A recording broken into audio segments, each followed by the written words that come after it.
های.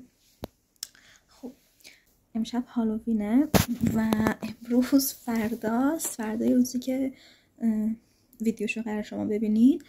ما آنلاین شاپ اکسسوری داریم و همین که من دوست داشتم که یه تجربه جدید داشته باشم و یه چیز جدید رو امتحان کنم.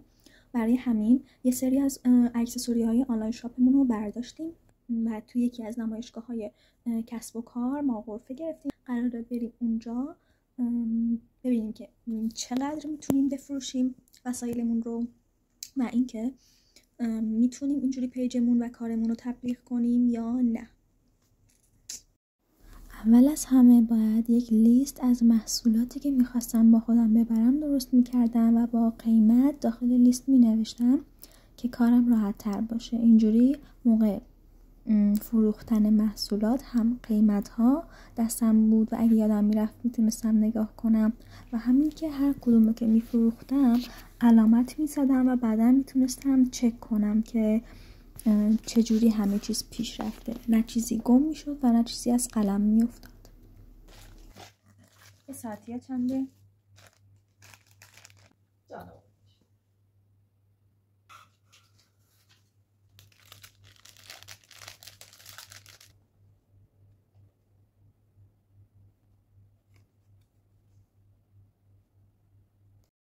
بعدش یکی یکی محصولات رو پک کردم و داخلشون کارت تشکر فروشگاهمون و همچنین لیبل فروشگاهمون رو گذاشتم. پک کردن محصولات که تموم شد همه‌شون رو داخل یه پاکت کوچولو گذاشتم و وسیله هایی که نیاز داشتم با خودم داشته باشم به علاوه لیست قیمتی که آماده شده بودم تو همون پاکت گذاشتم که گم نشن. این جفت گوشواره های حلقه‌ای خوشگلم چون خیلی دوست داشتم که رفتم برای خودم برداشتم.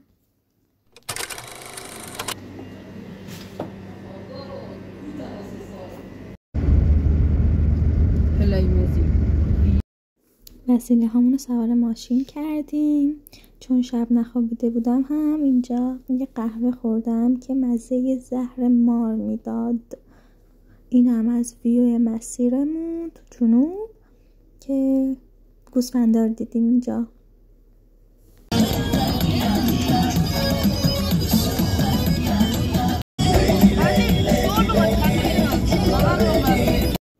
اینجا روی کوها یه سری مجسمه دیدیم که شبیه ارتش شیطونک‌ها یا ارتش جن‌ها بودن و خیلی بامزه بودن.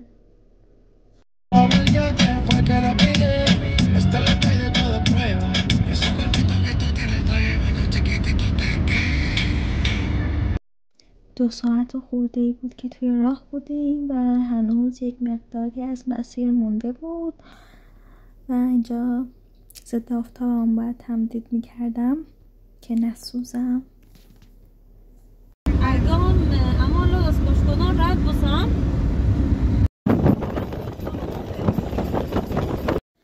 اینجا تقریبا نزدیک شده بودیم و رسیدیم به یه جای بام مانند که خیلی خوشگل بود. یه طرفش دریا بود و یه طرفش شهر بود و اینجا وایسادیم که غروب دریا رو تماشا کنیم و بعد راهمون رو ادامه بدیم. تقریبا رسیدیم و اینجا باید آرایشمون درست میکردم که میخواستیم پیاده شیم و بریم سراغ کار. مشتری بالاخره رسیدیم و بعد وسیله ها و غرفمون رو میچیدیم. شالمو در آوردم چون خیلی توی دست و پا بود و بعدش کم کم دست به کار شدیم. اول میزو با یه پارچه پوشوندیم که بعد راحت تر بتونیم وسیله هامون رو روش بچینیم و مرتب تر و قشنگ تر به نظر برسه. های برای اکسسوری ها استند آورده بودیم که بتونیم یکی یکی به استند ها آویزونشون کنیم و بذاریمشون که مرتب تر و قشنگ تر دیده بشن و اینجوری میل آدم ها به خریدشون خیلی بیشتر میشد. اول گوشواره ها رو دونه دونه آویزون کردیم از استند ها که نتیجه نهایی همینقدر خوشگل شد. گردنبندها هم از قبل چیده شده بودن و قیمتها رو بالاشون زده بودیم.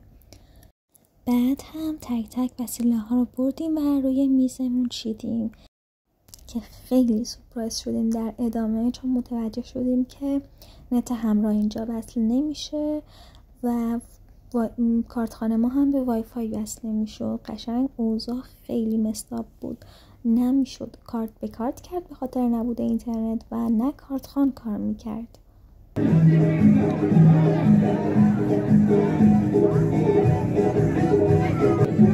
یا پابنده گردنبندش نداری؟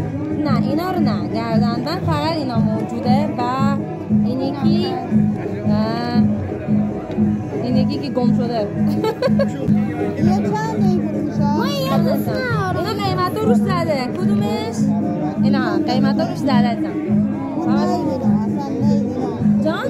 چشون کار نمیکنه. نفته که خواهی میگه شاید بیفته. مواظبش باشی نه سفته.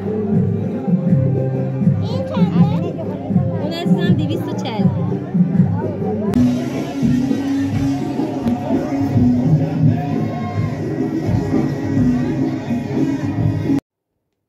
همونطور که دیدین من اینجا خیلی ناراحت و عصبی بودم. چرا؟ چون بچه ها ما خیلی مشتری داشتیم و خیلی هم می اومدن و میخواستن که خرید کنن، ولی چون نه نت بود که بشه کارت به کارت کرد و نه کارتخوان اونجا کار میکرد، ما نمیتونستیم هیچی بفروشیم و به شدت اعصابمون به هم ریخته بود و از همون اولش خسته شده بودیم و داشتیم فکر میکردیم که جمع کنیم بریم بشینیم تبلیغ کنیم یا چی. اصلا اعصاب و روان برامون نمونده بود اونجا. اینجوری بودن که خوب خرید میکردن و مثلا نگاه میکردن روی چیزی که از پس روی چیزی که گرونتر بود دست میذاشتن و اگه فقط میشد پول انتقال داد اونجا خیلی عالی میشد و ما میتونستیم یک فروش و یک تبلیغات عالی رو داشته باشیم. یه خانومیه خیلی خوشگلی اومد و یکی از محصولاتمون رو خیلی دوست داشتم، میخواست بخرتش و براش پک کردم محصول رو، گفتم با خودت ببر اشکالی نداره و هر موقع نت داشتی کارت به کارت کن. بنده خدا رفت، گفت من میرم پول نقد پیدا میکنم و برمیگردم. رفت برگشت و نتونسته بود پول نقد پیدا کنه. من پاکتی که براش آماده کرده بودم و براش اشانتیون هم گذاشتم روش و همون جوری بهش تحویل دادم. دیگه گفتم که به شماره کارت اینا دادم که هر موقع تونست کارت به کارت کنه. این بنده خدا هر نیم ساعت یک بار برمیگشت و میپرسید که آیا کارتخانمون درست شده یا نه و خیلی اومد تا وقتی که تونست پرداخت کنه، هی اومد و آخرم پرداخت کرد یه جوری.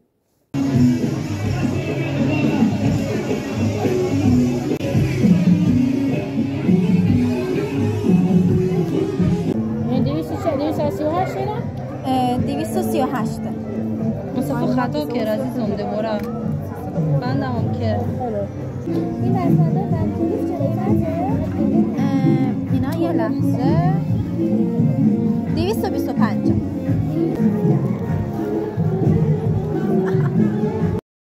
اینجا دوباره وای فای و کارتخوان قطع شده بودن و هی قطع و وصل میشد و ما سرمون خلوت شده بود و نشستیم تو تایم استراحتمون شام خوردیم.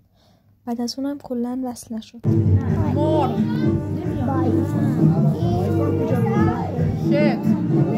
برای دفتر طراحی و چاپمون هم ماگ‌های مختلفمون رو آورده بودیم با دستگاه چاپ روی ماگمون و همونجا مشتری عکساشون رو میدادن و ما براشون روی ماگ چاپ زدیم که باز همین هم نتونستیم زیاد بفروشیم چون کارتخوان تهش دوباره قطع شده بود.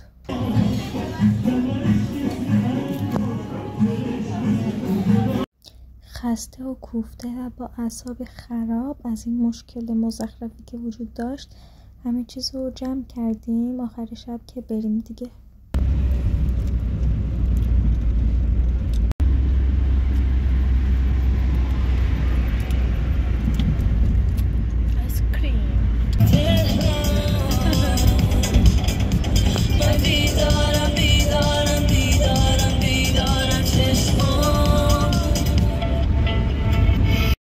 بالاخره دم طلوع خسته و کوفته رسیدیم به شهرمون و خونه و از شدت خستگی و عصبانیت نداشتم حتی نفس بکشم دیگه.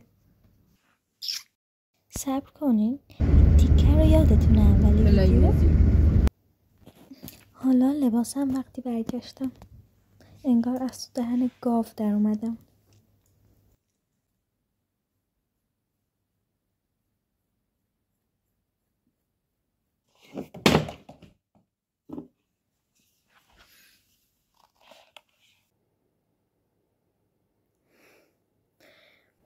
خب اینم از این ولاگ پردردسر. خیلی ممنونم که تا اینجا این ویدیو رو نگاه کردین. امیدوارم که ویدیو رو دوست داشته باشین و همچنین حتما به این چنل یوتیوب سر بزنید و اینکه قراره از این به بعد محتواهای جالبتر و بهتری هم داشته باشیم. پس لایک و سابسکرایب یادتون نره و دوباره مرسی که تا اینجا ویدیو رو نگاه کردین. بای.